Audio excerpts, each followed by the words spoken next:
sarva siddhi hum hum. Om Guru Vajradhara Sumatimu Nishasane Karma Uta Varda Nishri Bhadra Varsa Manya Sarva Siddhi Hum Hum. Om Guru Vajradhara Sumatimu Nishasane Karma Uta Varda Nishri Bhadra Varsa Manya Sarva Siddhi Hum Hum. Om Guru Vajradhara Sumatimu Nishasane Kar Uta Varda Nishri Bhadra Varsa Om Guru Vajradhara Sumatimu Nisha Uta Varda Nishri Bhadra Varsa Manya Sarva Siddhi Hum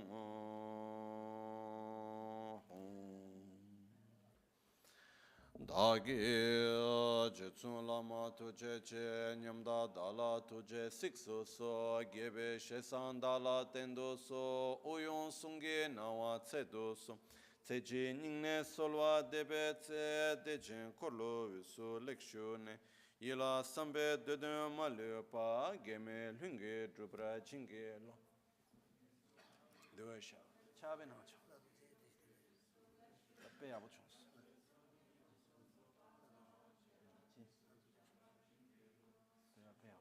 Lamkala Kanga Chumas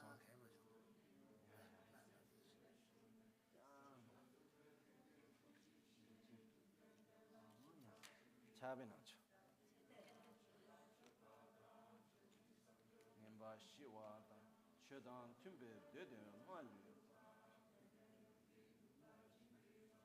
Chabe Nacho Kesatani Yaki Tungden Yagashu Tsaimba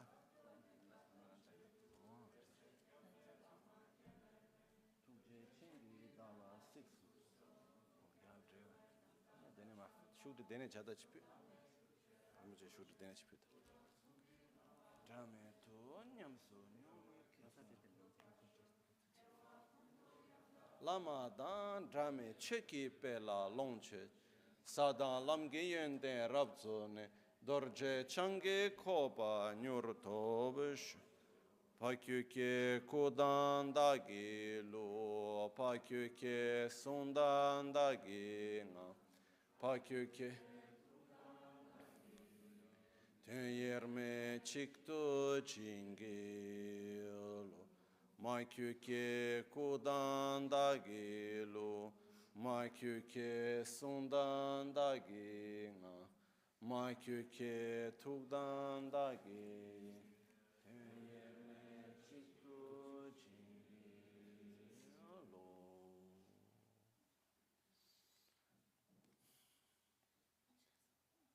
Om Muni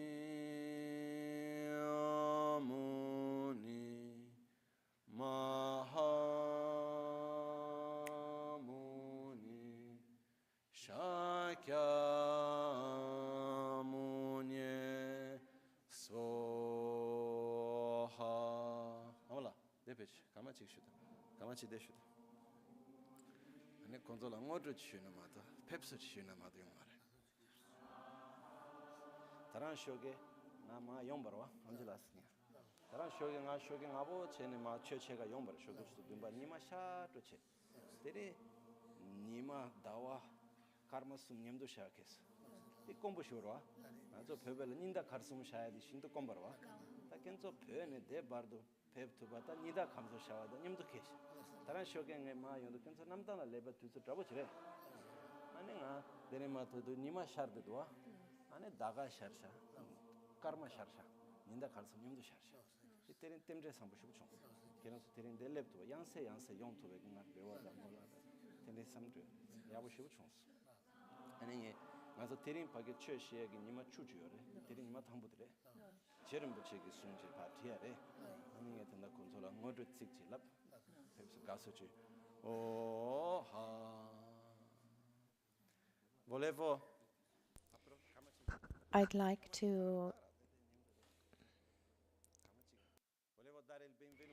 to welcome This morning, as I was coming down, for the 7:30 morning practice, I saw something of great auspiciousness, which was difficult to find. I saw the moon, the sun, and the stars.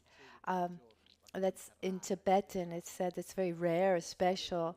When it was said the moon, the sun, and there was still a star in the sky. And similarly, in this moment, this is these are two um, nephews and the, um, the mother of Amchi Tsetan, her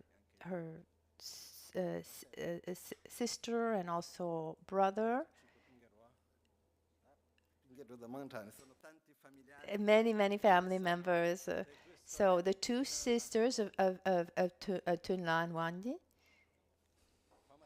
Pamachik.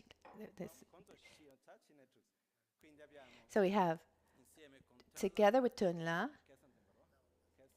Kelsan Tempa, and Amanat Yangche, and Amatsering, the brothers brothers of Jamyang and Tunla, the nephews of Tunla, and then also the children of the nephews. I tried to count family members last time we were in Tibet. There were 132.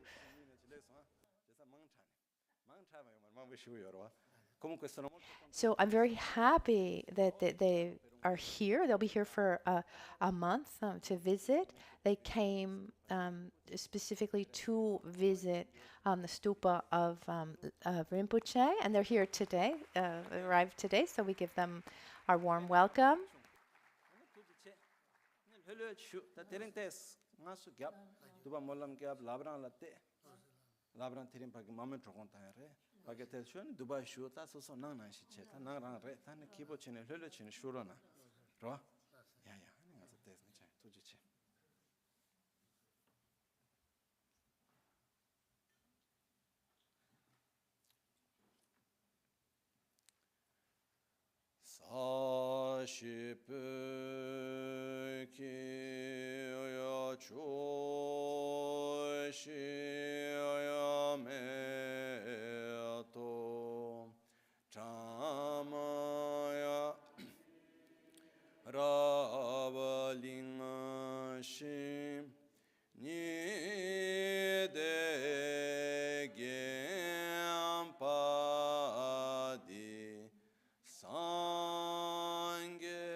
Sangye chedan tsoge chonam la chancho pardo dani kyapsu chi dagi cheshe gibe sanam ki drola pinchire sangye dru parasho Sangye chedan tsoge chonam la chancho pardo dani kyapsu chi dagi cheshe gibe sanam ki Drola pinchira sangye drupar Sangye chedan tsoge chonam la chancho pardo danik Dagi chushe gibe sonam ki Drola pinchira sangye drupar sho. In the Buddha, Dharma, and Sangha, I take refuge until enlightenment.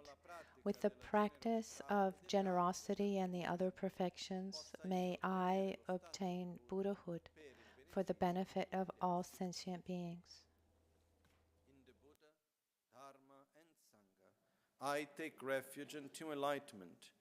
through the practice of generosity and the other perfections, may I attain Buddhahood for the benefit of all sentient beings. Namo yal haye ke dan ludan ne chin ke rubunda da mi ke nam dan ruwa kun ke janam che tsampa tham che ke tu da gi che ten.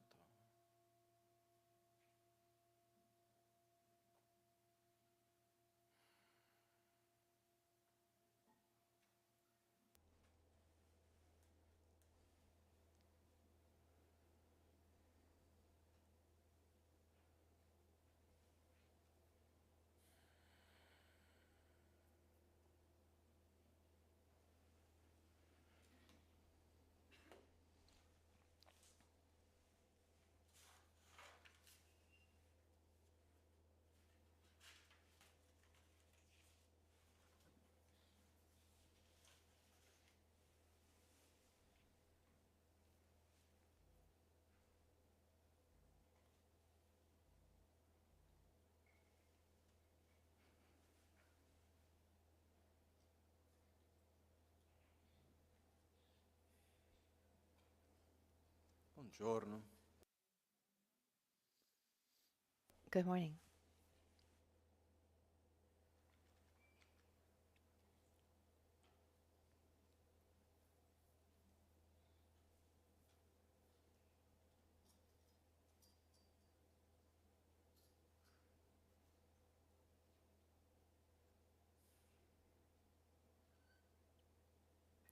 Per il quanto che possa sembrare strano, No matter how strange it may seem, in fondo ognuno di noi, at the end of the day, each one of us, even if we do very different things in our daily lives, even we think about different cultures, different places, people who dedicate their lives to very different things.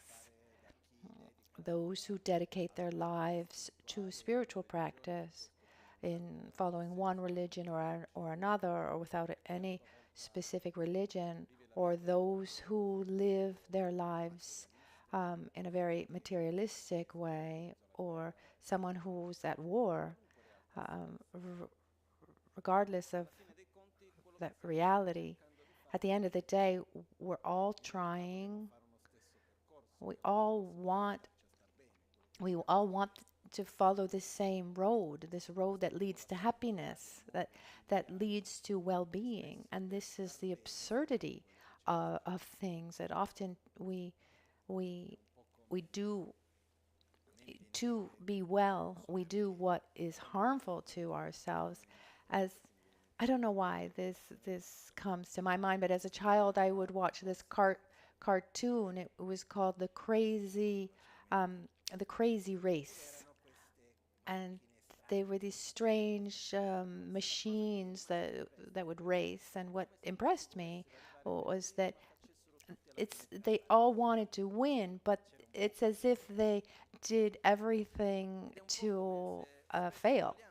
And similarly, we all want to be well. I don't think there's anyone who wants to not be well. But in spite of that, we repeat again and again those things that are harmful.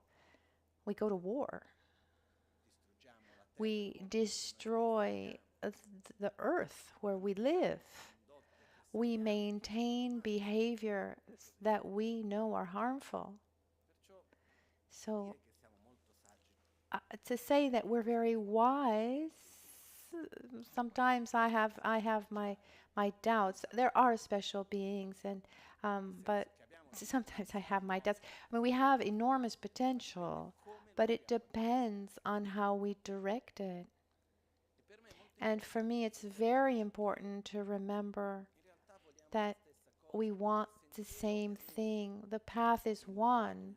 The way one can walk. I mean, the vehicles are many, but where we want to go is the same. We want to be well. We don't want to suffer. We want to be at peace. And it's interesting to see that a being that is well doesn't act with violence. Che sia un essere o un animale. Whether be it an animal or a human animal, or a turtle, a cat, a dog, or Quando whatever it is, when we're well, non andiamo ad agire con we don't act with violence or aggression. Violence is a symptom of a deep state of malaise. quello che vogliamo è stare But e cerchiamo what we want deeply is to be well, and we look for different ways to get there. But we have this tendency often, quando entriamo in uno when we get into a state of unbalance, we're attracted to what increases that imbalance. Example that I've given, when we have an object that's at balance, that's balanced, then the force pushes towards balance, and when it's not balanced, it goes more and more towards increasing that state of imbalance. Violence brings more violence. We eat what's bad for us, etc., etc. allo stesso tempo At the same time, noi siamo fatti di abitudini. we're made up of habits. In realtà Actually, le scelte, our choices, our actions, il nostro stato emozionale, our emotional state of being, how we live and experience the world is influenced but not determined by what we think, quello che noi capiamo, what we understand, our conceptual thoughts. Those are important up to a certain point. quando ci troviamo When we're faced with a situation, what speaks louder and determines how we live that experience is not our knowledge, but our experience, our deeper habits. And we're made of habits. andiamo ad agire sulla We base delle nostre abitudini. we act on the basis of these habits, and our tendency is to repeat existing habits. E ogni tanto And esiste la possibilità every once in a while, there is this possibility of seeing, having those moments of clarity, and where we can get out of our comfort zone and direct ourselves away from those habits and create a new habit. in questo processo Along this process of our reality of we have information, il mio modo and personale di my vedere personal way of seeing is sincerely, I don't trust me mi viene detto what I'm what I'm what I'm told. Even looking at our history, even I asked you, what did you do yesterday? I can trust you up to a certain point. I don't know how much we can trust our own memories 100%. quando qualcuno When someone asks us, if I asked you, how was Christmas last year? il nostro racconto Our story, is it pure, exactly what we lived, or is there a little bit of our expectations that were satisfied or not, or what we had wanted it to be and what wasn't? I mean, we mix up our memories with our projections, don't we? And our memory, as time goes by, it transforms, it degenerates. e quando noi And when we tell something to someone, are we absolutely neutral in our storytelling, or are we influenced by attraction and aversion? If I have an enormous attachment to Christmas, and I think it's the most important moment of the year, and I talk about last year's Christmas, ci sono state delle difficoltà, li vado ad it's there were some problems, but I'm going to highlight them or or pass over them.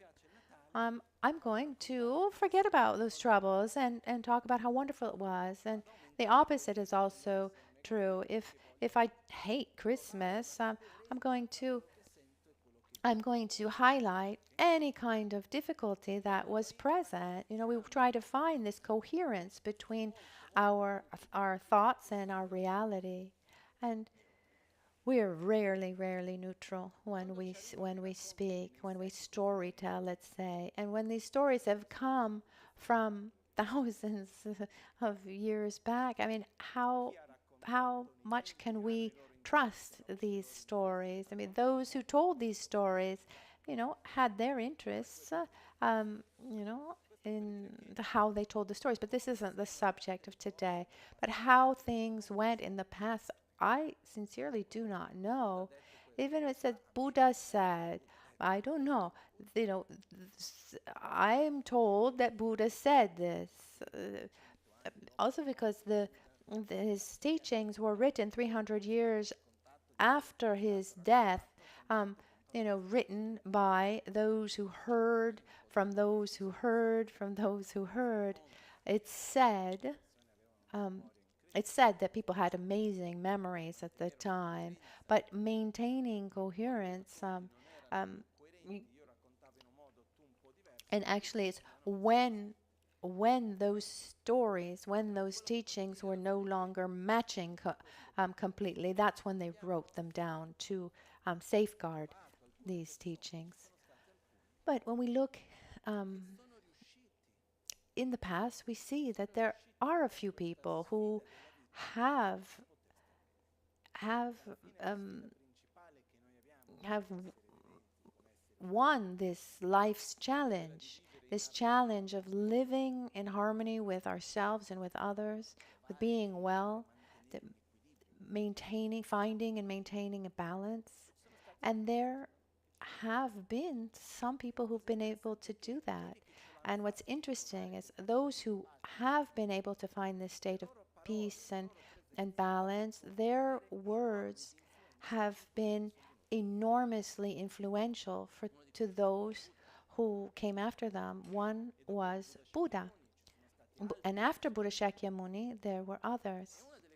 And one of the marvelous qualities that we have is our ability to transmit to others knowledge and experience that we've acquired.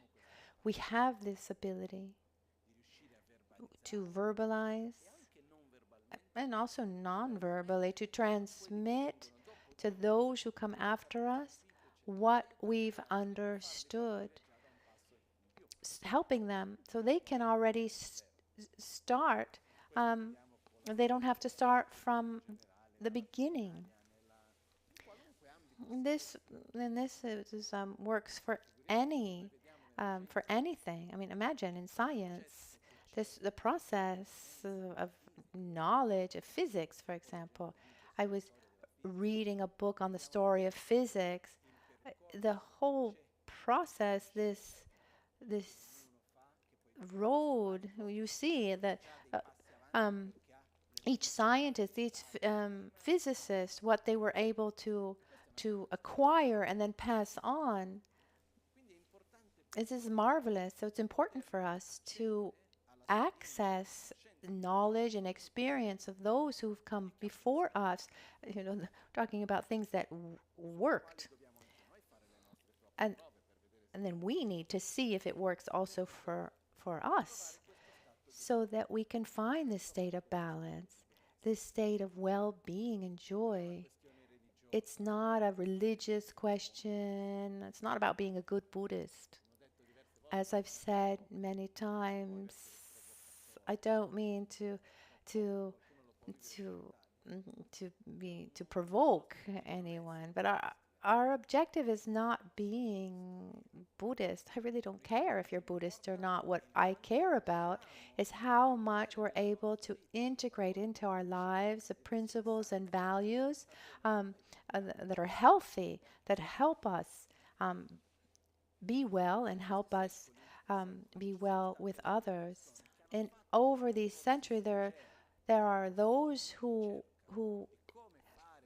had their path, a sincere and deep path, and were able to leave us also, um, to leave us a manual of maps, and they've been handed down from generation to generation. And of course, there are others that managed that succeeded, but then didn't leave anything, and we can't access um, them. And one of these very special beings was Lama Tsongkhapa. Here we can see his representation here with the yellow hat here behind me to the right. This was a very important master in Tibet who lived in the 14th century. Lama Tsongkhapa, he followed a long parcours of research for studies and practice, meditation, his own experience. And at the end of this, he transmitted so much in writing and not to show how to have a coherent path, how to follow a coherent path within Buddhist teachings. And I think of it like a map or a manual. I mean, why do we need a map? Because some have already made these mistakes, um, and and an analogy comes to my mind that is not very traditional. It's like setting up IKEA furniture. So when we have all the pieces, I mean, has anyone here built IKEA, a piece of IKEA furniture? Yeah, most people have. I've done it many times. And I have my own problem. Luckily, not in the spiritual aspects, but on a practical level in life. I don't like manuals. I mean, the last thing I do is open the manual. Actually, I open up a manual when I see that something's not working. I don't really like manuals. But with with but with the IKEA furniture, my pride was hurt because sometimes it just seemed really easy, and then you get to the end and then you say, oh, see that step at the beginning, that little piece of wood that you put like this and you were supposed to put it like that, and then you have to undo everything, and it's much harder to take apart than to build. So then you have to go back, right to the beginning. So I was able actually to build a piece of furniture, then see that it wasn't going well, look at the manual, and then go back without following the manual, build up the furniture, and still, missing something. It still wasn't well. So with this example, I think I had to even throw away a piece of furniture. So now the first thing I do is I take the manual and I look at it page by page, because there was I really learned to be humble based on my experience. So along our spiritual path, what happens and what we're going to do is it's mostly a path of knowledge. What is the world view that we have? A process of familiarization of conduct in our daily lives, and then a profound process of familiarization with our mind. So our spiritual path can be divided into these three parts, regardless of the religious tradition. So the worldview, how things are, how things aren't, our understanding of, why things happen the way they do, and our understanding of, what happens after death. What is death? What is suffering? Why does one suffer? Where do we project our happiness? There are many aspects that are part of the view, our world view. And I learned Um, so, so is the our worldview, worldview, Quando parliamo visione del mondo, and in Italian is wrong. I learned. mi va bene perché So, worldview in English is worldview, and that's fine. In Italian instead, in Italian is to say the visione di mondo is wrong, and I should be saying the visione del mondo. But I don't like that because che non esiste una realtà oggettiva, it feels like di realtà soggettive messe insieme. if I say la visione del mondo, like of the earth, it seems as it's there's only one objective view, and everyone should see that view. I like la visione di mondo because it gives me the feeling that there are many, many different possibilities.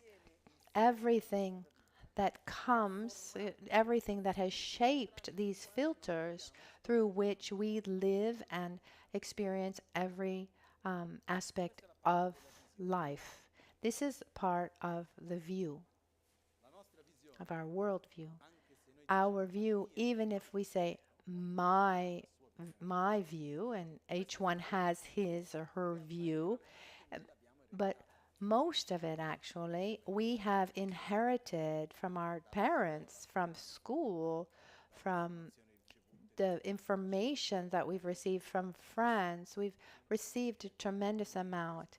Our creativity is not that wide. possiamo trasformare And we can transform this view. And within Buddhism, there's a worldview that was transmitted by Buddha Shakyamuni, and little by little was handed down generation to generation, getting to us. And within this view, nei secoli over the centuries, there were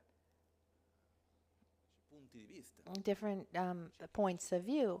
Those who say it's in one way, those who say it's in another. I mean, debates and discussions of every kind.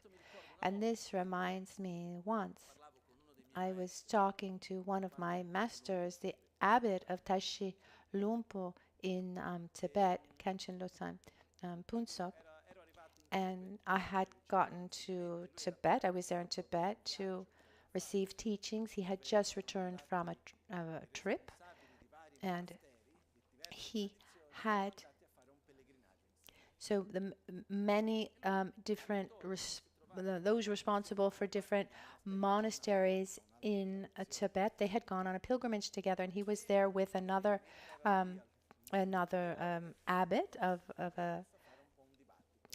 another monastery of a different tradition, Janapa, and they started a kind of debate. He's from the Gelupa, Lama Tsongkhapa's tradition, so he knew that the way he knew that the way of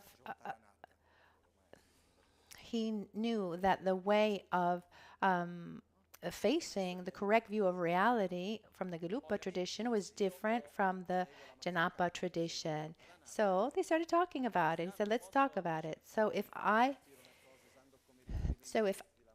so if I follow Lama Tsongkhapa and I want to convince you, and you don't, I can't use references of Lama Tsongkhapa. I need to use references that came before, that all masters had access to. So he used the logic and the texts of Buddha's sutras, and also of Nagarjuna. And then at a certain point, this other master was older and very respected, and he said, Genla, I have great respect for you, but this is the other master said, it's useless to be discussing here. At the end of the day, you're Gelupa and I'm Janapa, and my master said, no. I mean, it's not because I'm Gelupa and you're Janapa. I mean, how do phenomena exist? We need coherence. And then he said, no, just let it be. I follow my tradition, you follow yours. And in history, it happens that we follow certain points of view, not because they're coherent, but because of the sense of belonging to that tradition. This is like this because Buddha said this, because I was taught this, and I'm a good Buddhist, so that's what I follow, whether it's coherent or not. No, and that's not how it should be. And this brings something that to me that is marvelous. Today I don't see it very possible. But centuries ago, what has been told to us, it seems like people gave much greater importance to their word. Even if we look at um, um, the histories of ancient times in Rome and Greece, the weight of one's word,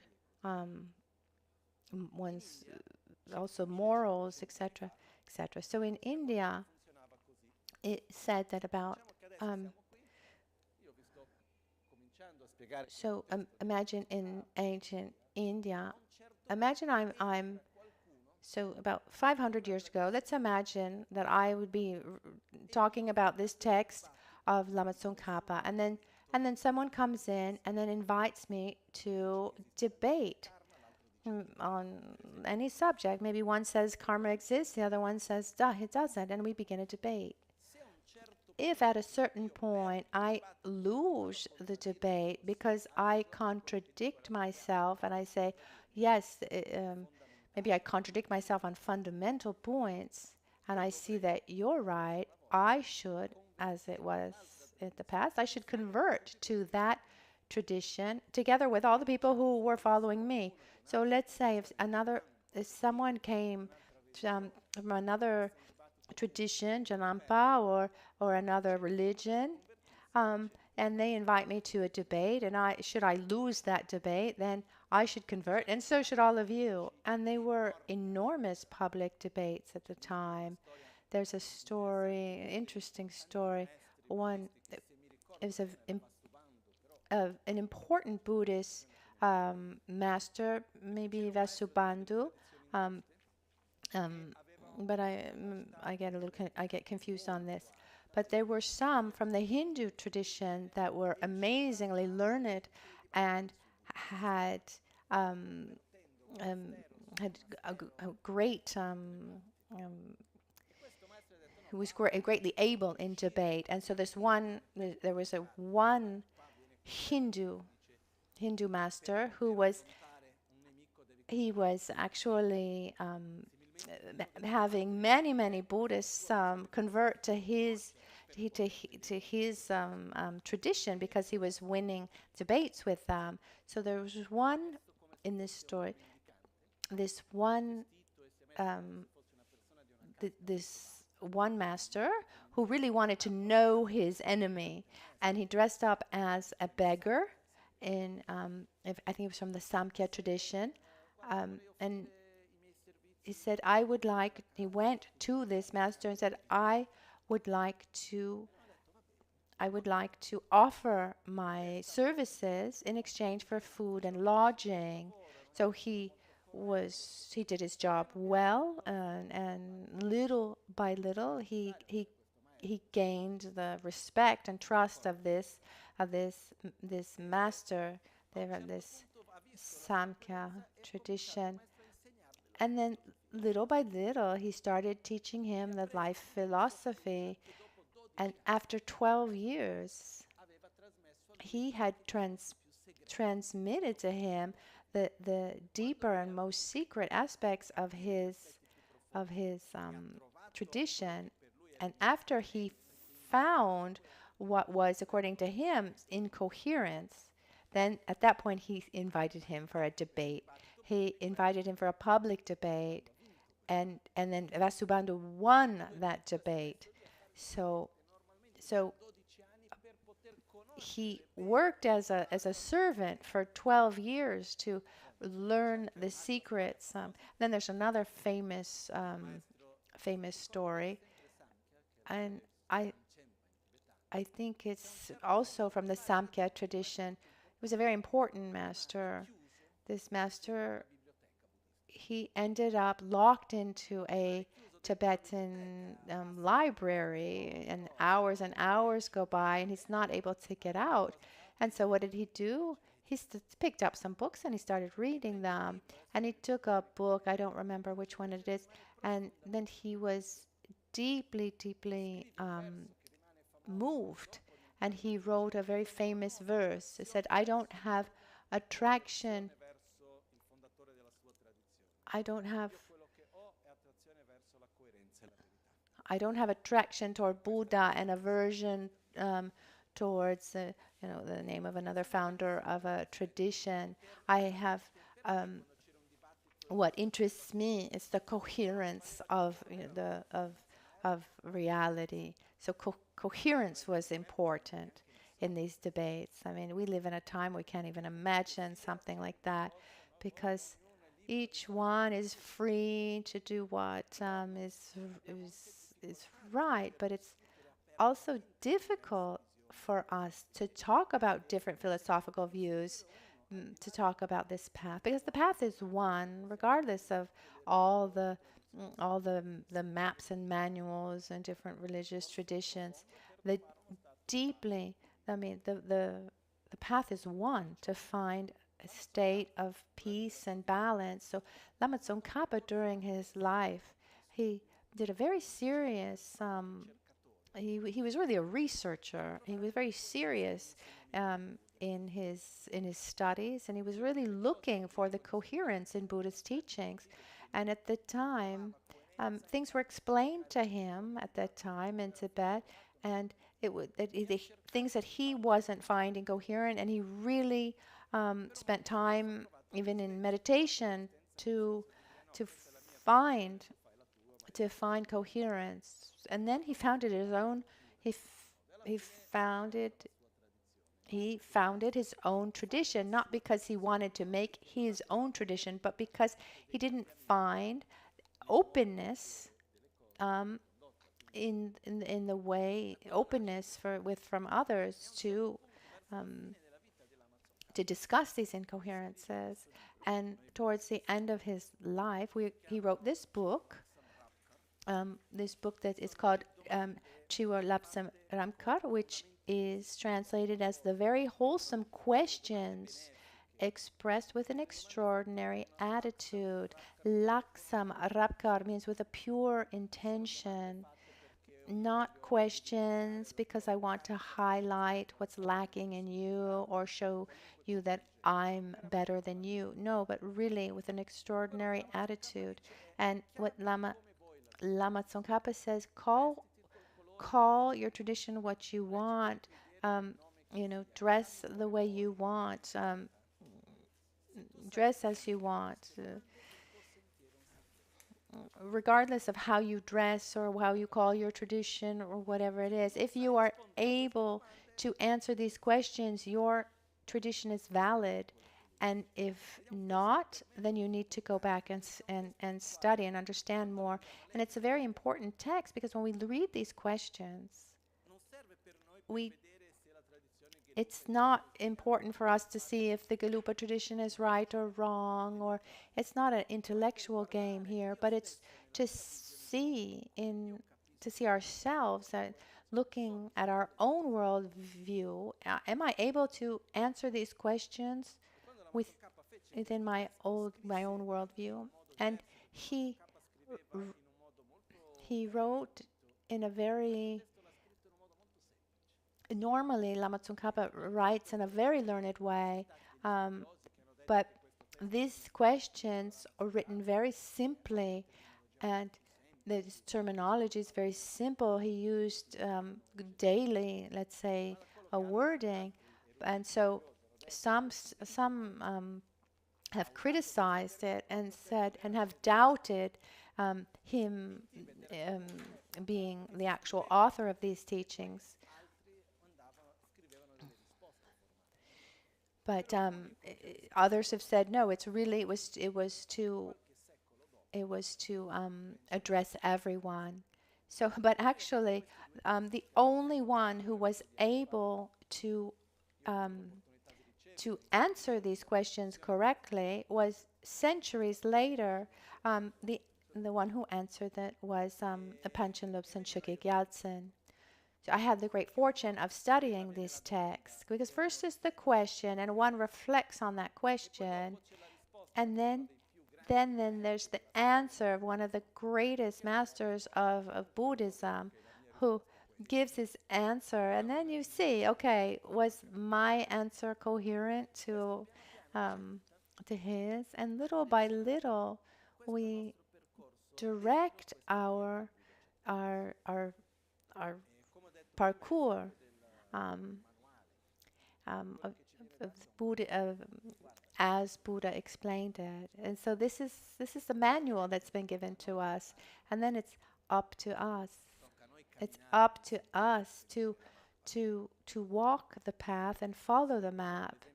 If we take the example of a map, there are many different paths that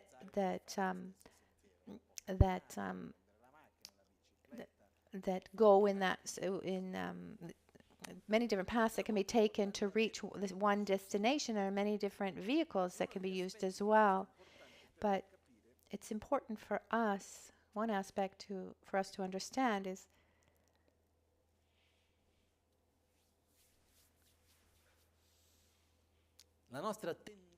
our tendency, generally speaking, I'm generalizing, is not the one to have a coherent worldview and live our lives meaningful.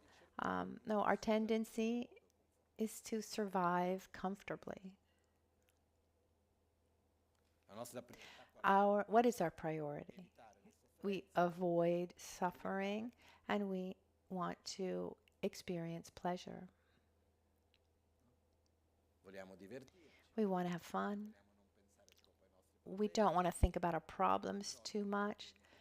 We want to resolve the problems that are there and have and obtain our objects of desire, avoid our objects of aversion, hold on to our objects of our attachment, and our life just goes round and round this.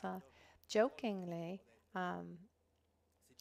I've said, if we were offered, just brought in front of us, if someone said, what do you want?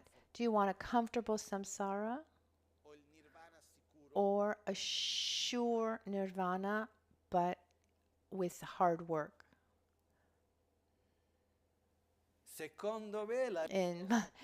In my opinion, most of us would say, okay, a comfortable samsara, but then a nirvana somewhere in the future. But in the meantime, yes, nirvana, I'd like it. I'd like to get out of the cycle of suffering. And but in the meantime, can I just resolve these problems? I don't sleep well. I have conflict with this person. My back hurts. I have a hard time making ends meet. Can we just resolve a couple of these problems? And then we'll see if they're the rest. And this morning, when I came down and I saw this really beautiful moment at the east, I saw the dawn coming, and above there was the moon, and towards the west there was one star.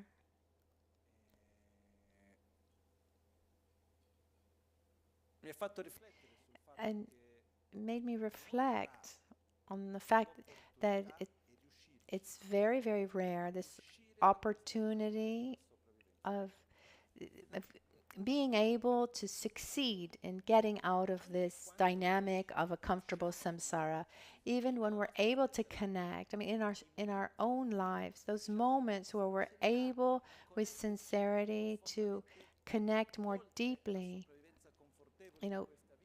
beyond this comfortable samsara, but connect with something bigger than ourselves. Is a marvelous experience, but it doesn't happen every day. Or am I wrong? also, when we have this awareness, often we're just taken by daily life. Someone might say, oh, if I went to live in a monastery in Tibet or who knows where, I can assure you it would be the same thing.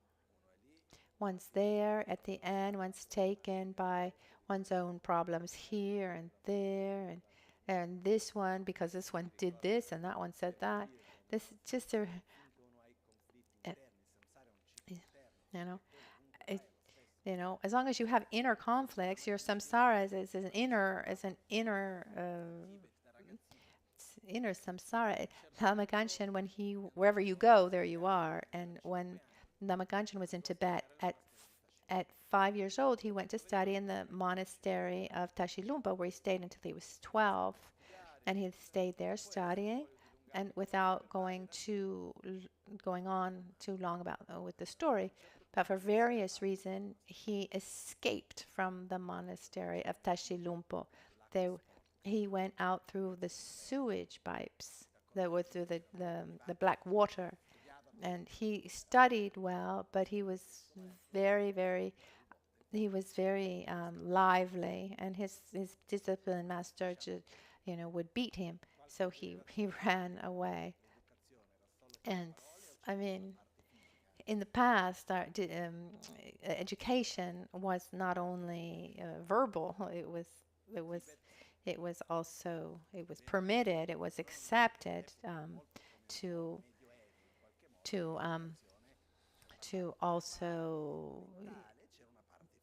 also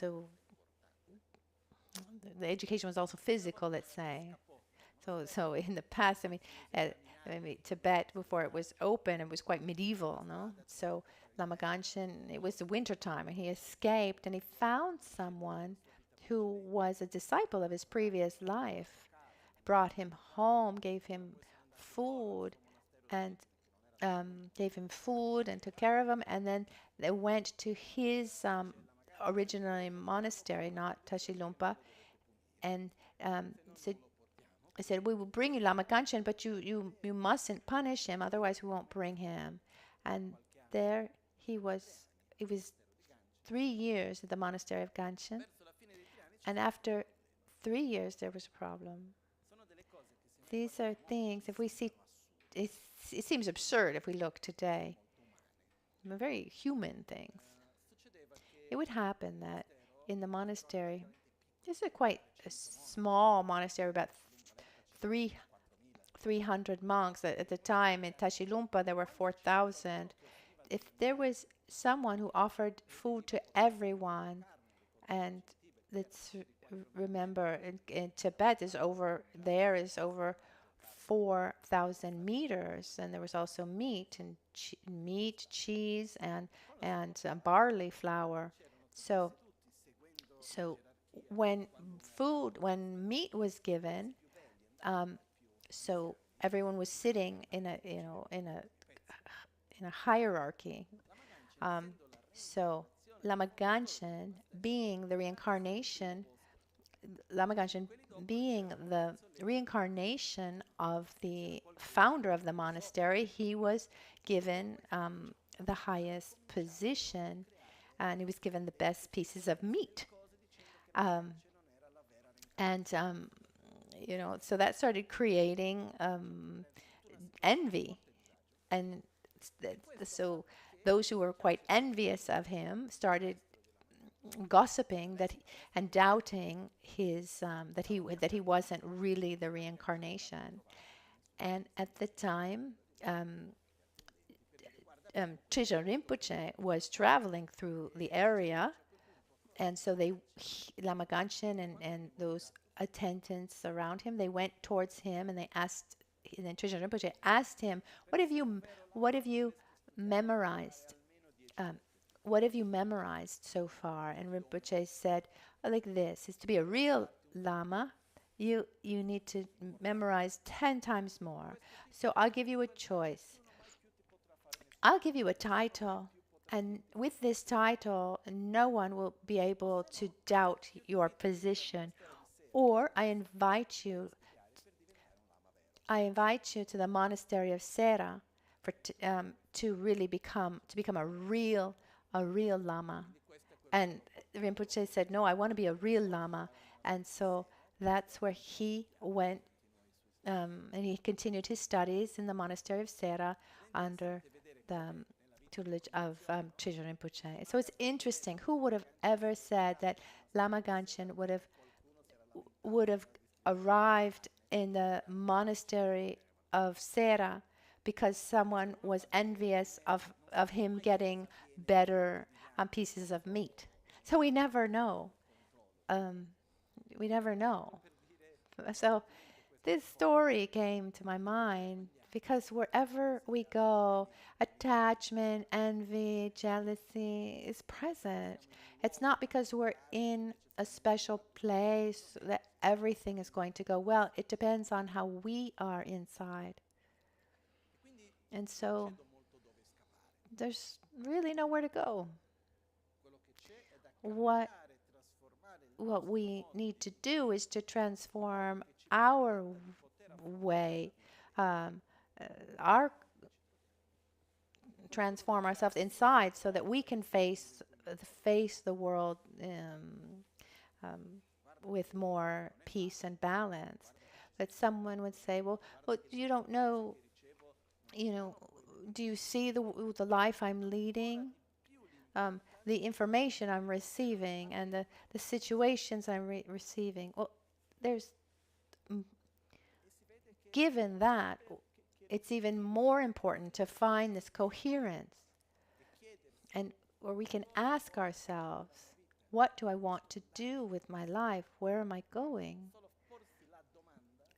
Ask oneself. Just asking oneself is like seeing the moon, the sun, and the star together. Extremely beautiful and extremely rare. It happens just in an instant. So, and it's wonderful that we can also maintain this. So I'm filled with joy that we can do something that we don't do often, where we reflect on how we can make our lives more meaningful, how we can transform our worldview, how we can find a more coherent worldview, how we can meditate to really integrate this coherence. And this goes much beyond, oh, let's just do something nice together. No, the point isn't doing something pleasurable together. It's about taking this map together, this manual that was given to us, and follow it step by step together. And the questions are very important because what we need most is an inner process of research. It's not the answers. It's the process getting to the answers is worth much more than the memorized right answer. And I'm convinced that in life the questions are often much more important than the answers. So we shouldn't be in a hurry to answer the questions correctly. We're not here to take a test and get a good grade. We're here to read the questions written by Lama Tsongkhapa,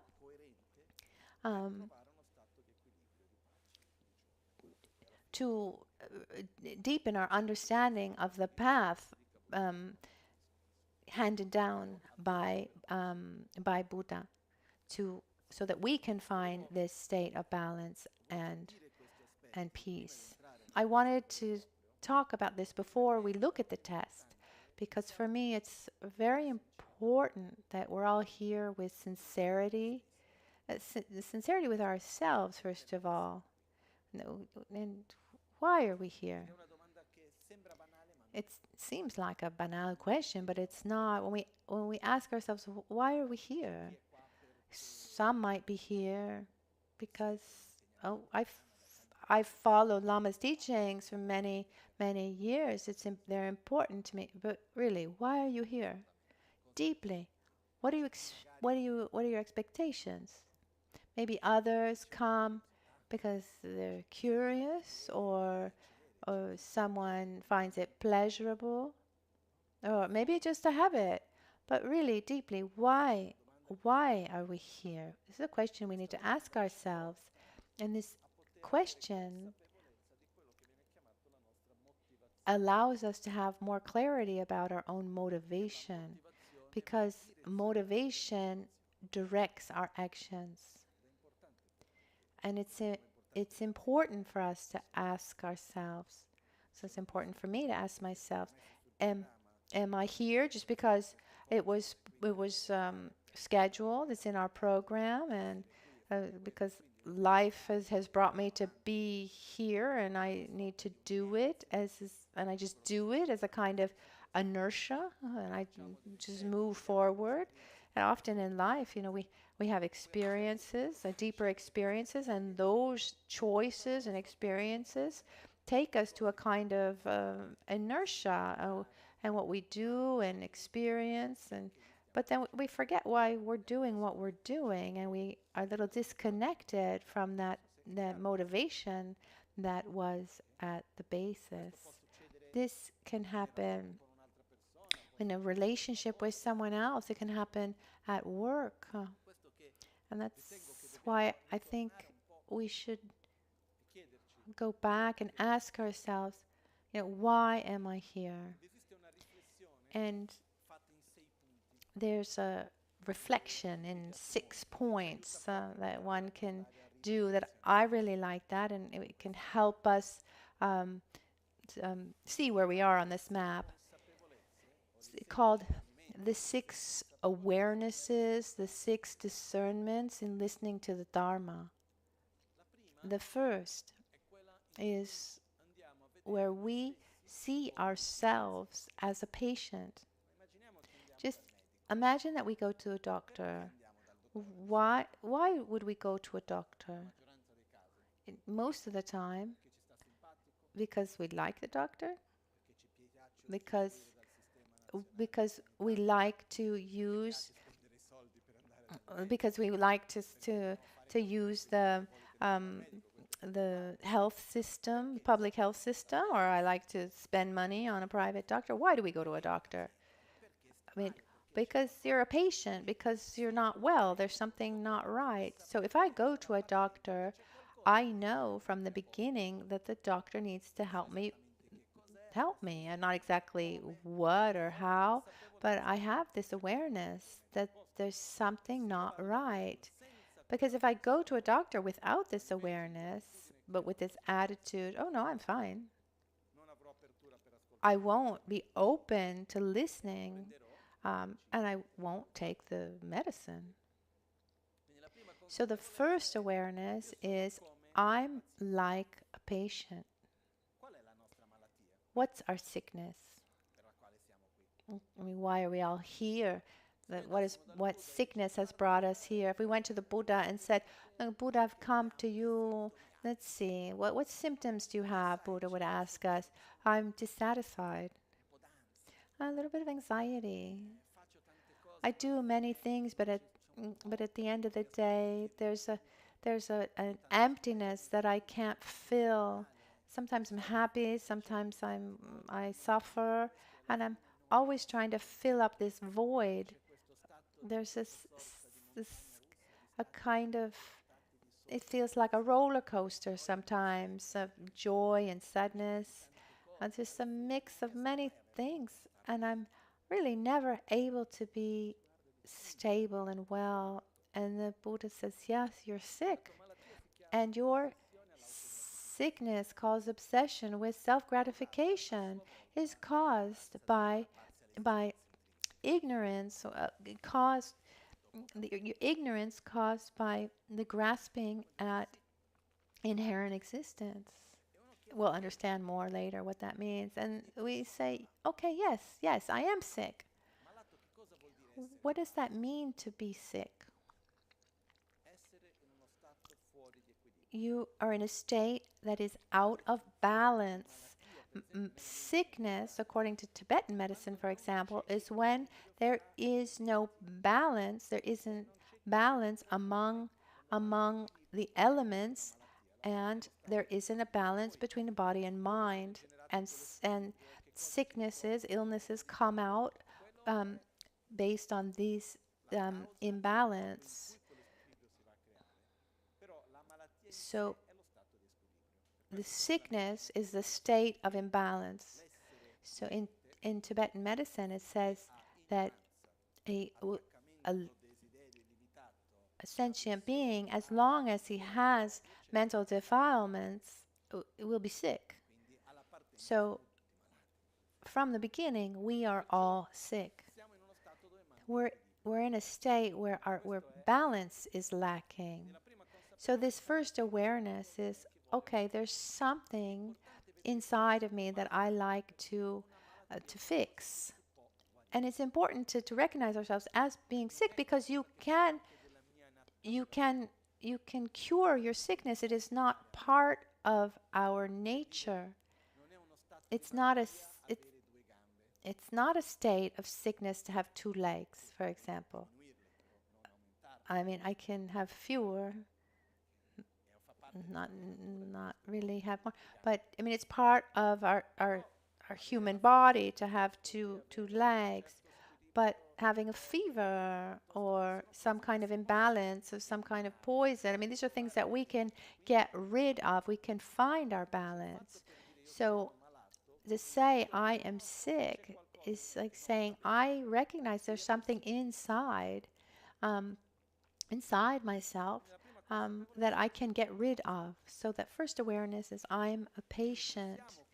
We are not here to study medicine. I can study medicine because I'm interested in the knowledge. Because if so, I can study medicine because I want to be a doctor. It's different from wanting to study medicine because I want to cure myself because I'm a patient. So we don't want to study medicine because we want to be doctors. We want to study because we're the patient. The second awareness is that he or she who guides us and teaches us is like a doctor. I mean, what can a doctor do? Can a doctor cure us? In your opinion? Have you ever known a doctor who cures? What can a doctor do? He can interact with us or help us understand what we should take, or give us the right diagnosis, or give us the right prescription. There are many things that a doctor can do. Many things he can do, but he cannot cure us.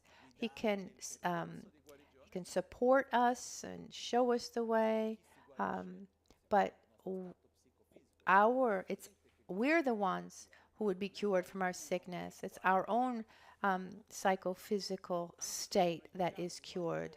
Even we talk about a healer, and I've seen with Lama Kanchen Rinpoche in many different instances, many different times. I mean, he's creating an interaction, and it depends also on how that other being interacts to find his balance and be healed. So a doctor can give the right diagnosis, give instructions, give the right therapy, but then it's up to us. So I'm the patient. My doctor is my guru, my teachers. This is important because sometimes we have this attitude of going to a spiritual guide, a master, and we have this attitude of I trust you, so do with me what you want. If someone came to me, came to me, I'd say I'd love to, but I can't. I remember once we were in Tibet and Lama Ganchen, there were just thousands and thousands of people. Every village, every village that we passed with the car, they were all outside on the road, and the car would go slowly, slowly. Um, and he would, it would bless every person. I was in the back of the car, and there was also the abbot of this monastery, and there was a man, very old man, and he said something it's like a habit to say something like this. He said, um, "Don't keep me from the hell realm." And he answered in dialect, this abbot, because they said something like that without even really thinking what they're saying. And he said, "If you don't go, I'm not going to send you there." In the sense that if I go to someone, if you come to me and you say, make sure that I don't get sick. Well, if you don't get sick, I'm not going to make you sick. But if you if you eat badly, do stupid things in your life, and you have a very imbalanced lifestyle, then the sickness is just waiting for you. So the doctor is someone who supports us, who guides us, who can bless us as well. But he doesn't cure us. And in the same way, the spiritual guide cannot do for us. He can do many, many things to support us, etc. So I'm like a patient. My master is my guru, is like the doctor, and the teachings I receive are like the medicine. So let's imagine I'm a patient. I go to a doctor. He gives me a diagnosis and gives me a treatment. I recognize this state and I want to get out of my suffering. I want to help others. And then I receive teachings, and these teachings are like the medicine. The fourth awareness is that this process of healing comes by taking the medicine. I don't know if you've ever gone to a doctor. You've gotten the prescription. Maybe you even get the medicine, but you don't take it. I've done that. I have to say that I've changed a lot over the years, but for many, many years, I had a tremendous aversion towards medicine of all kinds. It's natural, Tibetan, Ayurvedic, allopathic, anything that looked like medicine. It was hard for me to take. And it would happen even in Tibet. Maybe I had pains here or there. I'd go to the doctor. I'd say, thank you. And I wouldn't even open the packet of herbs, pills. And then talking to a doctor, I would say, well, I felt a little bit better. And she would say, okay, that's the placebo effect. I mean, something is there. But then I realized that to be cured, that one needs to take the medicine, and the bad lifestyle needs to be avoided. It's useless to go to the doctor once a month and then not follow the treatment and keep on with my negative, harmful lifestyle, and say that that the doctor is not helping. So this process of healing comes by following the treatment and following the medicine. Taking the medicine is about taking what I need to take, what's been prescribed, but also changes in my lifestyle. The fifth awareness is being sure that we can be cured. And it's fundamental. Maybe not the most important, but it's absolutely fundamental, because if I go to a doctor, I recognize that I'm sick, I trust the doctor, I see I see the I see the possibility, but if I don't really believe that I can be cured, I won't I won't I won't maintain maintain that. Maintain taking the pills or taking the medicine, the treatment, following the treatment, and changing my lifestyle. This rem- reminds me of once I was in Holland for a medical conference, about 150 doctors, only doctors, and and three doctors had this conference, and there was one of these doctors was a speaker and talked about the research on patients who had cancer and then who were cured, and the research had to do with what kind of treatment they received. They had the same type of sickness, and they they were all healed, but they saw that they all followed completely different types of treatment. Those who did traditional Chinese medicine, those who did chemotherapy, but the actual result, um, they all that they were all healed. And the only thing in common that they found among these patients along their treatment is that they were all totally sure that the treatment that they were receiving was the one that was going to heal them. And there were lots of details, scientific terms, so why it's so important in a patient, this trust that a patient has to be able to be cured, and the trust in the treatment itself. And in our spiritual path, it's the same thing. It's fundamental to have faith in ourselves, to be able to say, yes, I can get better. And this sixth awareness says that the process of healing is long and graduated, because when we have a chronic disease, how much time do we need to be healed? We need time. It takes time because we're made up of, of habits, physical habits, psychological habits, emotional habits. And when we talked at the beginning, we went to Buddha with our symptoms. What was our diagnosis? He said our sickness is the obsession of self-gratification that manifests with jealousy and envy and anger, and symptoms of suffering and malaise. So this obsession with self-gratification, is it an acute or a chronic sickness?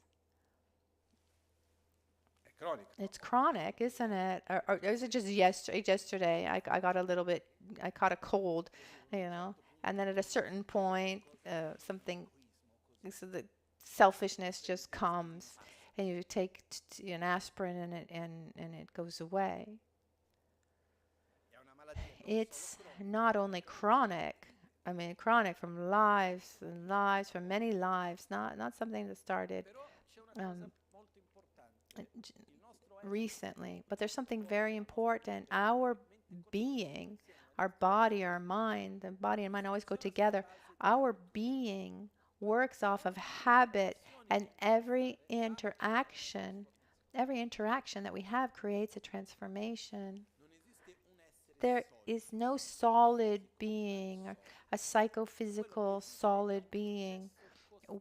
What there is a constant process of transformation, or a constant process of interaction that brings a constant transformation. Our body, our mind is in constant interaction with mental images, the sounds and sights, our own behavior, and everything. All of these interactions bring a transformation, and the direction that we transform ourselves in depends on us, and that's why it's possible to be healed, because our imbalance, our state of imbalance, psychophysical imbalance, it wasn't caused by some kind of, it's not some kind of original primordial cause. No, it's because we live in a unhealthy interaction. If we can little by little change our habits, then we can have a healthy transformation. And what's essential for having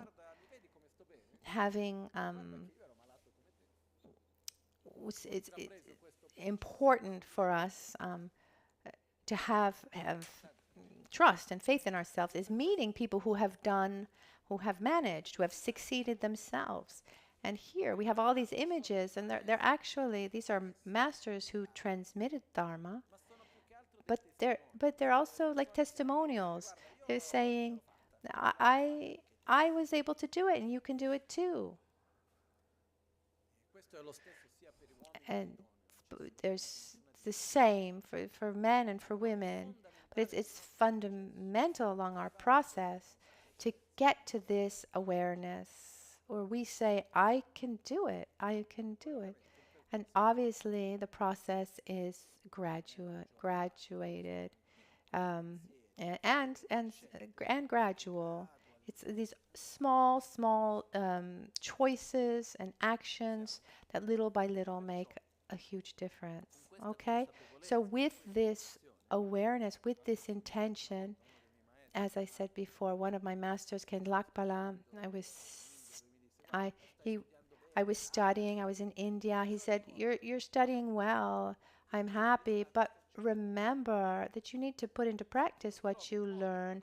If you don't find a way to put into practice what you study, then it'd be better that you go study, that you study something else and you go find a good job. And we study the Dharma to transform ourselves.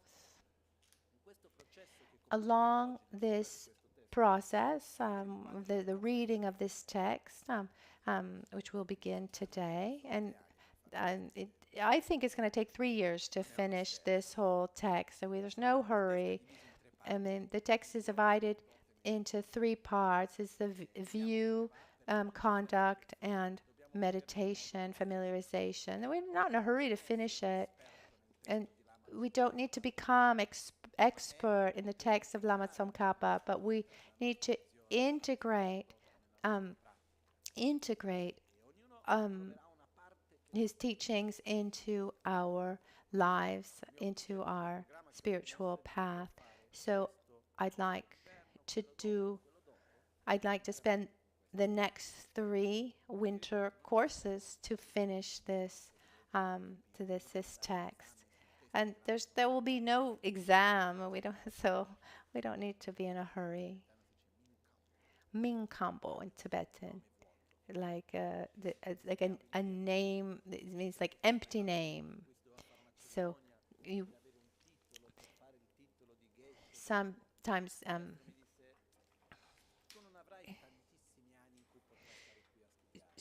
when I was in Tibet, where there are these ceremonies to receive recognition and titles as a geshe, this and that. And my master said to me, "You won't be able to stay here in India so long to study. So just forget these minkam, these empty names." So now let's look at the text. I will read it first in Tibetan. You have your translation. I'll read now.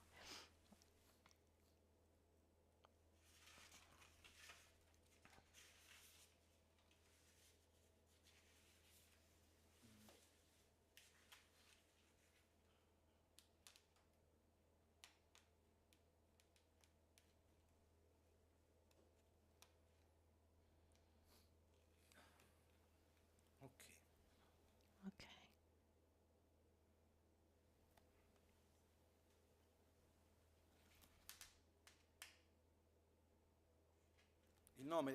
The name of the text is Chua Labsan Labkat, translated as the very wholesome questions expressed with an extraordinary attitude. Laksam also means with a pure attitude. Rab means extremely, and kar is white. So, like, the meaning is pure. So, the complete title would be the very wholesome questions expressed within an ordinary, extraordinary attitude.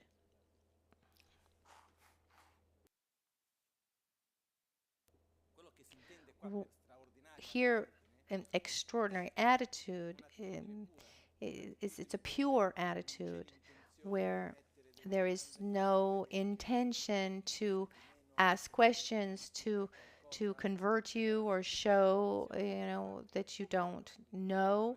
It's really with this. It's really these questions have been posed so that you can do your best and be your best. I'm not here to highlight, one tradition or another, because on some questions there can be some questions on philosophical ideas. We can think, oh, this is maybe a way to diminish the importance of another tradition. Instead, he's saying, no, I'm asking these questions with laksam, with this extraordinary attitude.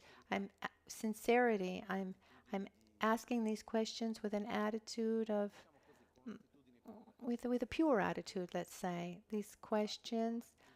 I'm asking they're wholesome questions with the intention to benefit those who listen to the questions. This book is really quite special, and what we've done, we've actually put the questions and the answers together. Normally, they're two separate texts, and it's not obvious to actually put them in the right order. They're not numbered. Some parts, it's very easy to understand, but others are not. But here I was able to put, having studied this text, then we did them together and then we united them. And so the answers by Panchen Losен Shikigyatsen, the text is translated. The complete title is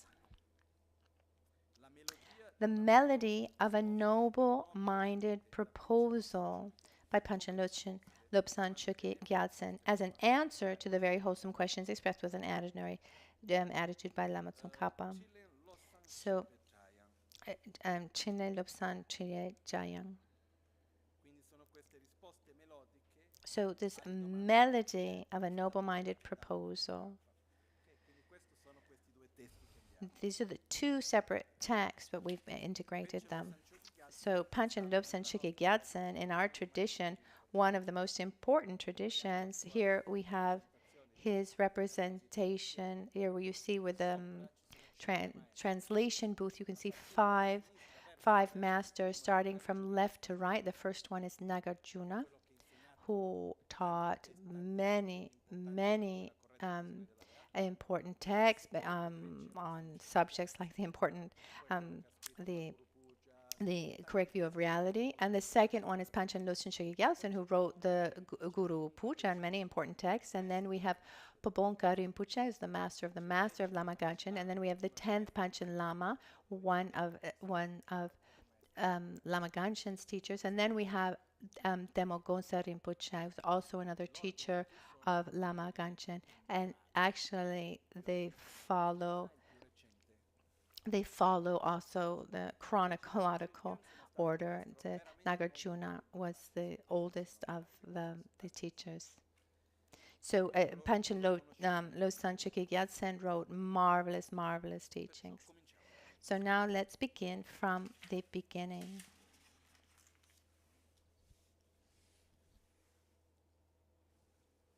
Namu Guru Manju Shries, Gejurgi Negi Tiwa Nyingul Hasan Rabga Shejawas, Liti Chargi Babar Gurwe Sergi Sadzingis, Tsemo Indranile Chunzin Lumpo Tikpatars, Marse Kula Ralpe, surpo nga den rabzepe jamya lama tei taktu kyonshi gele pewar zeus. Gyawe sumbe damga dutsi chu nimbo rola rangni tsechiktu neshin shen la te la godope gomchen namla tiwa dibulgi. Il testo comincia The text begins with two important parts, actually three. c'è il titolo There's the title, dove viene fatto un omaggio and then there's the homage to, then there's a praise, homage, and che cosa l'impegno alla then there's the commitment, all the, the commitment to what it will be treated in the text. All texts have this. Okay, there's the praise, and then the commitment, and it said one of the reasons why there's such a commitment is written down. It said that the worth of one's word is very important among those with high values. So, and they must follow through. So, by doing this, it takes away interferences to actually finishing, and then. So the praise at the beginning is to show that what is going to be written is not something they're inventing. It's something that is received from others. So it's not that he starts saying, "Oh, I know everything. I'm going to explain it to you." No, I praise my masters, those who came before me and have given me. So it starts with Namo Guru Manju Goshaya. I prostrate to Guru Manjushri. It said that Lama Tsongkhapa had more than 100 masters. He started his formal process of Tibet of Buddhism when he was 1.5. I mean, that seems crazy. How is it possible? But I see that recently I've seen children at 2 years old. They have an ability to express themselves and understand. It's just amazing. Once I was reading a book on math. It was a book called the History of Prime Numbers, and it's a book on different mathematicians and their theories. And I remember there was one that at 3 years old would correct his father's accounting. And when I read that, I said, it said that Lama Tsongkhapa gave his first teachings at 3 years old, so why not? And along his lifetime, most of his teachers actually became his disciples. He had so many qualities of knowledge and experience and depth that his own teachers became his disciples. And I've seen this where that there's a relationship of master-disciple becomes reciprocal. With where I lived in the monastery in India, I saw this when they would give each other teachings. They would have a kind of bed, and on half of the bed there was like a cushion that was a little higher. So the one who was giving teachings would sit on the higher part of the bed, and the other would make prostrations. And then maybe at a certain point, one needed to transmit something to the other. Then they would actually exchange. One needs to have an important, be quite mature, let's say, to do this. So, for Lama Tsongkhapa, it's not that his masters that became his disciples, they didn't stop being masters to him. At a certain point, he had a vision of the Buddha of wisdom, Manjushri, and at this point he said, I can't trust this completely. Maybe it's just a a being that's trying to trick me, or it's just a play. Um, it's not actually there. I mean, how can I know? And this image would, this vision would come back often. And so at one point he asked questions that he knew the answer to. And in the extensive biography of Lama Tsongkhapa, this is recounted. Um, I mean, it's hard for us to understand the questions. Imagine the answer. And so this manifestation would give perfect answers. And he thought, okay, this is not an ordinary being for sure. An ordinary being, a spirit, wouldn't have the ability to answer so correctly. Then he would ask questions that he didn't know the answers to. And he would receive perfect answers that really open up his mind and show him things that he didn't know. And at this point, he really creates this relationship of disciple, master, with the Buddha Manjushri.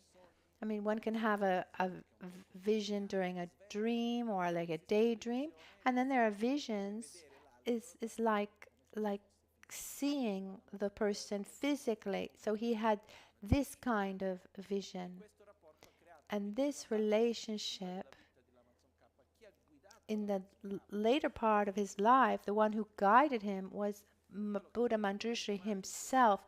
So when he's prostrating and praising, when he says Namo Guru Manju Goshaya, it's I prostrate, I praise my Guru Manjushri. The topic here is called an exhortation to hear very wholesome questions regarding certain points of virtuous practice. He's giving the title. So there's the title, so there's the praise, the title, and what he's going to write out. So in important texts, they have this ability to, in a few words, to show what's inside. I don't have this ability. I'm quite envious. I read and then I see that just in a couple of words, in a few words, one is able to summarize everything. So the topic here is called an exhortation to hear very wholesome questions regarding certain points of virtuous practice. So here I am going to ask certain questions that have to do with a virtuous path. It's virtuous is that which brings a positive result. The definition of virtue is that which, once the results have manifested, they manifest as in peace and joy and happiness, and non-virtue manifests as suffering. Just as the peak of the golden mountain saturated by the rain of vermilion, where a dense cloud of sapphire billows, your orange holy body with the 5 knots of hair is most beautiful. You, Guru Manjushri, please always guard me and increase virtues and goodness.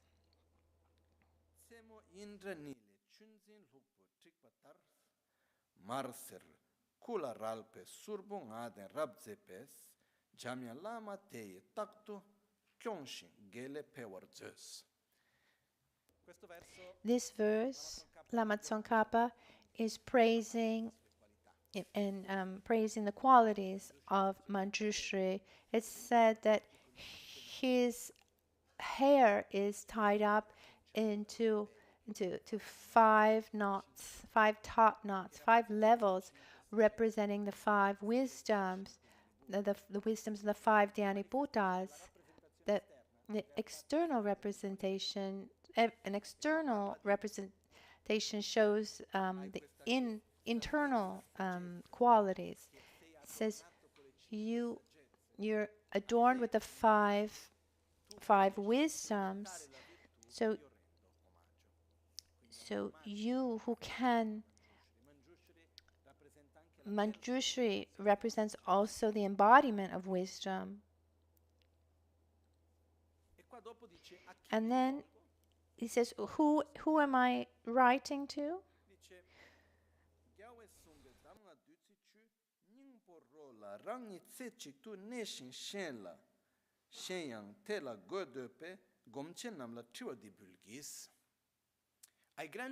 To the great meditators who abide single-pointedly on the pith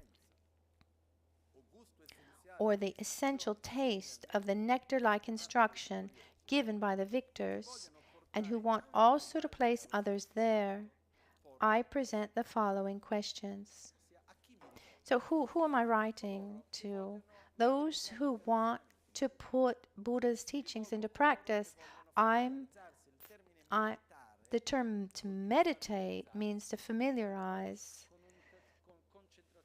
So here where it says like single-pointedly, those who want to practice Buddha's teachings in a concentrated way, in a directed way, want to practice this path, I will ask these questions.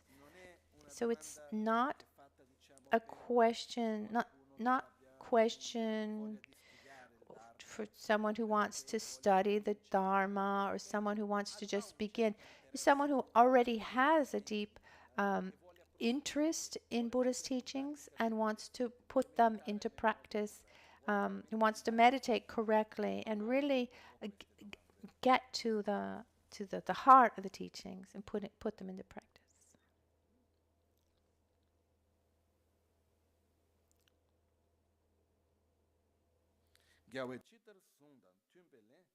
Teba namla keche talme tu gosung gupe goene chagipe sewa nyurtu dala tsedu sols mite panam dala trato danse mitsel semla chegyu goms tadun trulme lek par matsel nas rangshen tamche lune tunyen daos.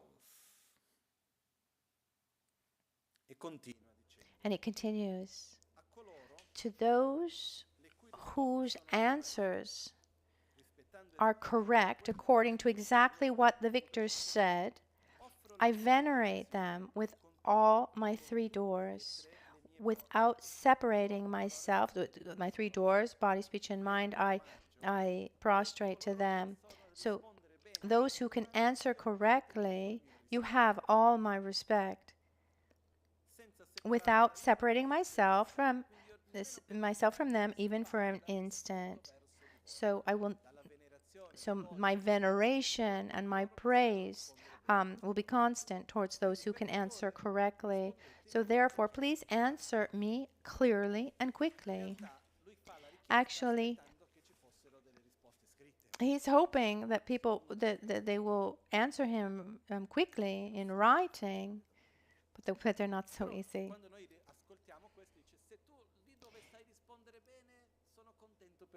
So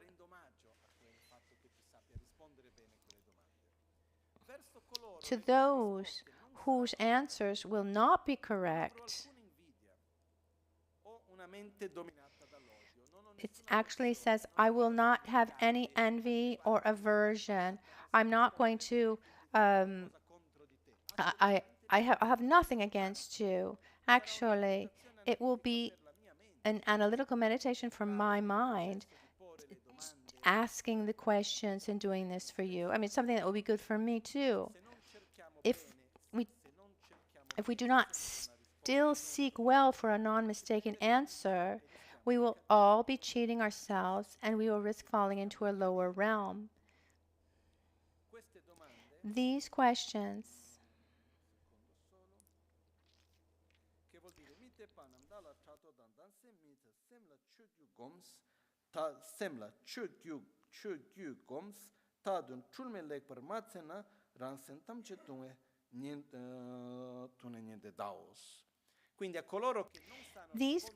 so to those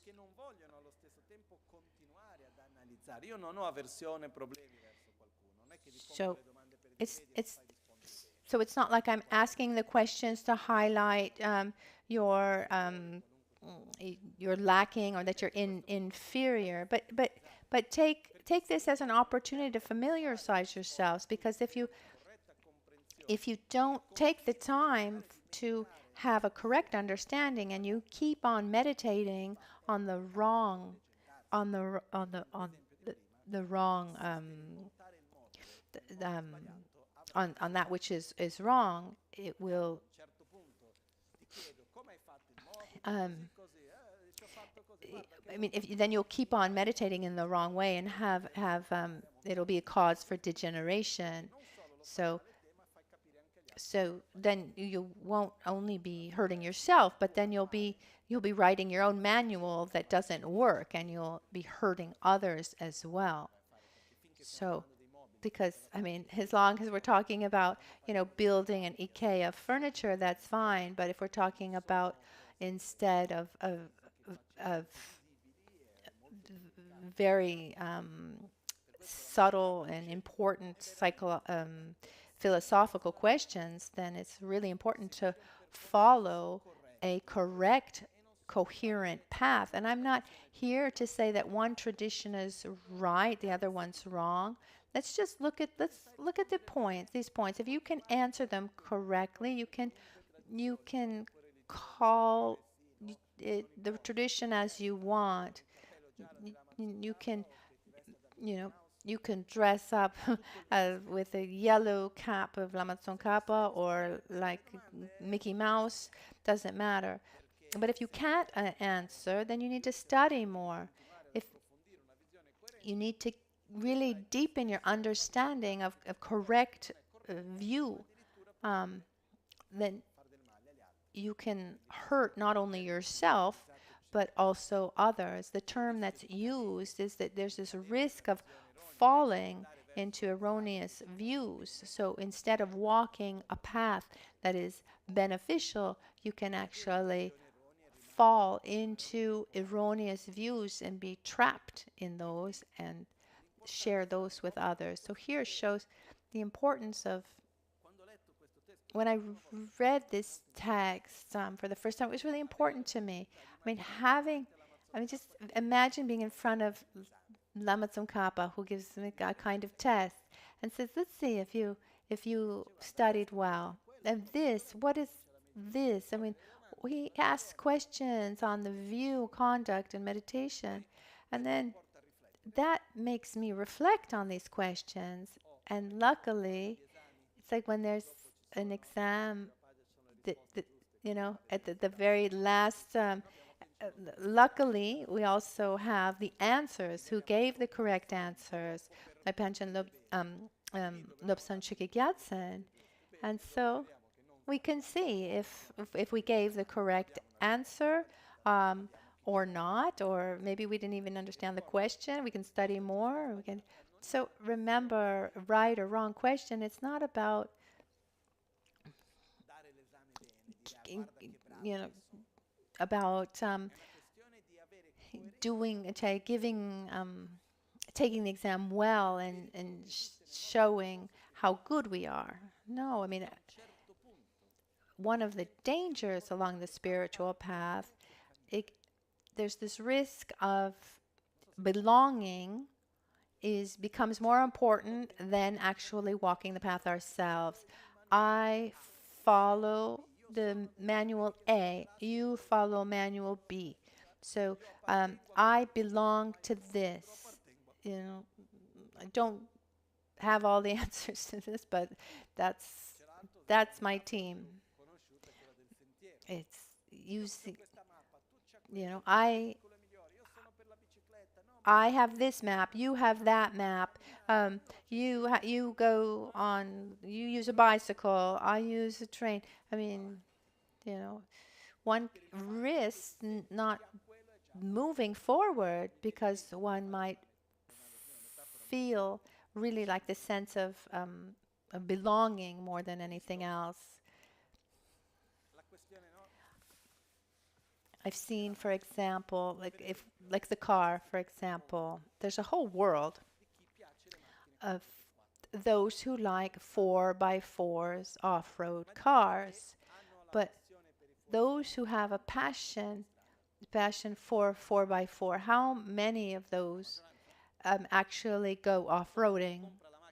Most of them? No. Do you buy a 4x4 because you want to go off-roading, or because one feels that they're part of that world and have that identity of having the big 4x4, and you're transmitting something to people to see you. Maybe one studies all the aspects of off-roading, but never tries. Similarly, one can study the entire path as transmitted by Lama Tsongkhapa, and understand an expert in all the Buddha's teachings, and to say, I'm here to defend the view of Lama Tsongkhapa, but actually doesn't actually put it into practice himself. Our objective is not to belong. I mean, belonging is part of the practice to help us, but our objective is to walk.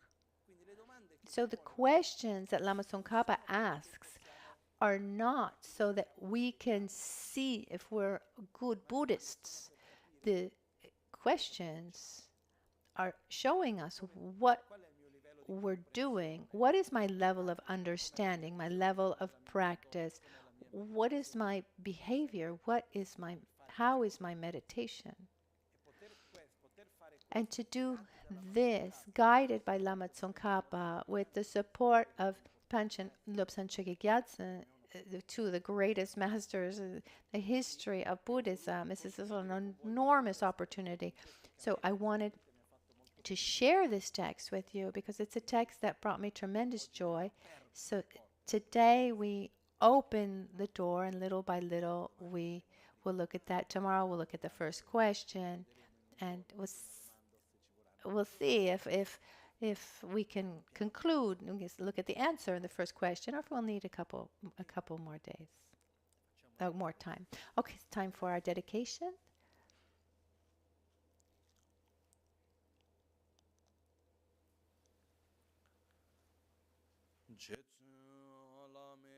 Serapten chin nam kartin le chokchur ge padang losan tempe drume sasumgi drove munsel taktu ne gyur chi kewa kuntu yanda chöki pela longchö chin sadan lamge yönte rabzone dorje change kopa nyurtop Sho nimo dele tsendele nime kuyan delek shin Nintsen taktu delek pe kuncho sumki chingi lo Kuncho sumki ngodrubutsol kuncho sumki tashi sho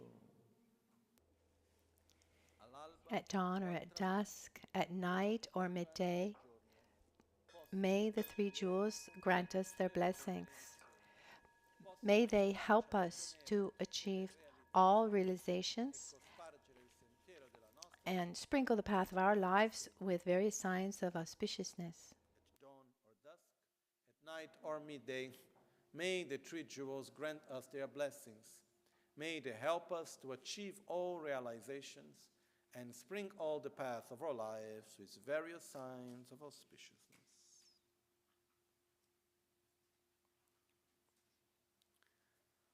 Oma hun tembala me sangye rinpoche, kyobala me tamche rinpoche, drembala me gendur, kyamne kuncho sumla chepa, locho sambo pa gyur trashi pa, tuche tempe tinle yarngoda, peke drolo zambeze, panden lame shela chepa. Buon appetito. Have a good lunch. I'd like to remind you that in the afternoon, there are teachings and practice with Lama Caroline, and I'm very happy that she goes on and transmits and explains the different aspects of practices that were transmitted by Lama Ganchen. And because we're different, and they're different approaches, it's not that everyone needs to do everything, but it's important to know, and then you can see what adapts best to you. So have a good lunch, and we'll see each other at 7:30 tomorrow morning.